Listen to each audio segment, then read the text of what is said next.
আমি একজন সাধারণ মানবাধিকার কর্মী হিসেবে আমি প্রতিবাদ করেছি এবং রাষ্ট্র যারা দপ্তরে বসেছেন তারা এই অবস্থা তোরা দুজন এটা আমি থাকবেন এক টাইমে আপনারা টাকা থেকে দায়িত্ব ফেরত দেবে না, প্রতিবাদী হতে হবে। এইগুলোর বিরুদ্ধে সর্বোচ্চ ব্যবস্থা নিতে হবে। আপনাকে খুশি করে 10-20 টাকা দিলে সেটা অন্য ব্যাপার। আপনি এইভাবে হাততালি দিয়ে তারপরে বলতেছেন কাপড় উঠাবো, ও মাই গড, কোন দেশে বাস করি আমরা?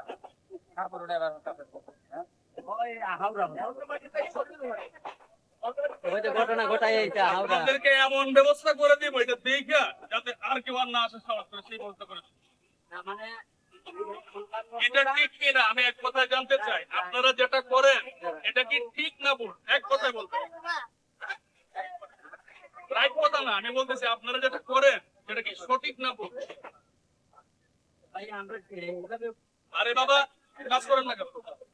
হ্যাঁ কেন কাজ? মানে আপনি তো একদম সুস্থ একটা মানুষ, কেন কাজ করতে পারবেন না? কেন কাজ দিবে না? কাজ অবশ্যই দিবে। কাজ দিবে না বলে আপনি কি মানুষকে জোর করে চাঁদা উঠাবেন?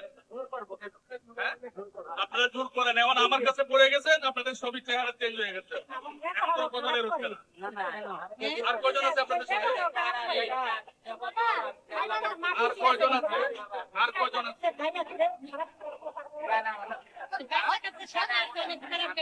তিনজনই উঠছে। আমরা আলাপ করবো, তারপরে আইনগত ব্যবস্থা যেটা সেটা হবে ইনশাআল্লাহ। জনগণ বলেন আপনারা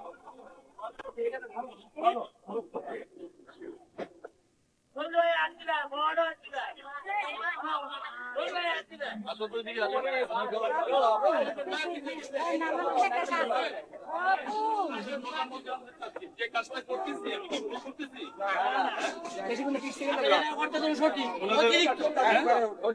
অতিরিক্ত 2-3 গেলে উঠে লাগছে এবং খুব খারাপ ব্যবহার করে। আমার চোখের সামনে যেটা করছে খুব খারাপ ব্যবহার করছে।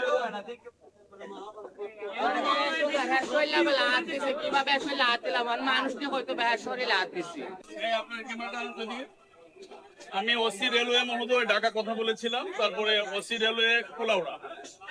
এখানে অলরেডি 3 জন আছে। হ্যাঁ এই যে 3 জন এইদিকে আছে। এই 3 জন ট্রেনে হিজড়া তৃতীয় লিঙ্গ সম্প্রদায় ওঠার সম্পূর্ণ নিষেধ, এবং তারা বলতে পারবে যে আপনারা খুশি হয়ে দেন, সেটা অ্যানাদার থিং, কিন্তু তারা যেভাবে জোর করে এভাবে টাকা নেয় এটা একটা চাঁদাবাজের সামিল।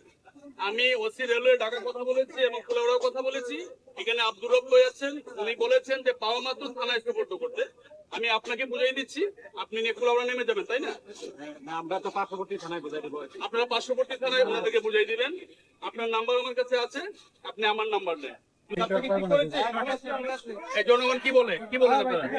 ঠিক আছে, আচ্ছা দেশবাসীর উদ্দেশ্যে বলছি, উনারা থানায় যাবে এবং আইনগত ব্যবস্থা হবে। এই অলরেডি আমাদের প্রাপ্তবয়স্ক ছেলে মেয়ের সামনে বলেছেন যে কাপড় উঠাবো কিনা, তাহলে এর বিরুদ্ধে প্রত্যেকটা মানুষকে সচেতন হতে হবে এবং সর্বোচ্চ ব্যবস্থা নিতে হবে। আপনারা দেখবেন, আপনি কি বুঝে পাইছেন? আমরা ওনাদেরকে বুঝে পাইছি, কিন্তু আমাদের থানায় দিলে এটা পরবর্তী কার্যক্রম। আপনি বুঝে পাইছেন কিনা? আপনি বুঝে পেয়েছেন? এই 3 জনকে তাদেরকে আপনার পরবর্তী নির্দেশনা যেটা আছে সেখানে বুঝাই দিবেন, এই হচ্ছে আপনাদের কাজ। এই জন্য আমি ম্যাডাম একটু দেখি এদিকে, আমি প্রথমে বাংলাদেশ পুলিশের প্রতি কৃতজ্ঞতা প্রকাশ করছি যে বাংলাদেশ পুলিশ সবসময় সাধারণ মানুষের কল্যাণে কাজ করে যাচ্ছে। আজকেও একটি উজ্জ্বল দৃষ্টান্ত স্থাপন করেছেন। এখানে তৃতীয় লিঙ্গের যারা আছেন তাদের বিরুদ্ধে স্পষ্ট নির্দেশনা আছে যে ট্রেনে উঠা যাবে না, মানুষকে হ্যারাস করা যাবে না, কিন্তু তারা করেছেন। আমি একজন সাধারণ মানবাধিকার কর্মী হিসেবে আমি প্রতিবাদ করেছি এবং রাষ্ট্র যারা দপ্তরে বসেছেন তারা এই অবস্থা। তোরা দুজন এটা আমি আসি যাবো না, আমাকে একটা কল দিন, এখানে রাখেন, এখানে আমি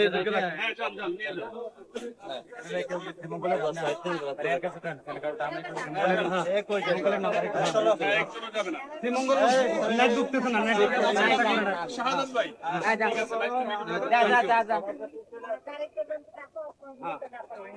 এটা একটু না পাই আমি আমাদের অফিসার আছে এগুলো করলে আমি কিন্তু ঠিক করছে কিনা মানে অসংখ্য ধন্যবাদ মানে অনেক একটা ভালো সঠিক করেছে থ্যাংক ইউ উদ্যোগ নিয়েছেন। থ্যাংক ইউ এর জন্য আপনাকে ধন্যবাদ থ্যাংক ইউ আমরা এদিকে এদেরকে নেয় না আমি অনেক দায়িত্ব আমরা কথা বলতে কোর্টে পর্যন্ত তাদেরকে নেয় না যেখানে কথা বলবো এই বলবো ধন্যবাদ আমি ঠিক আছে মানে আমরা অন্তর থেকে থ্যাংক ইউ থ্যাংক ইউ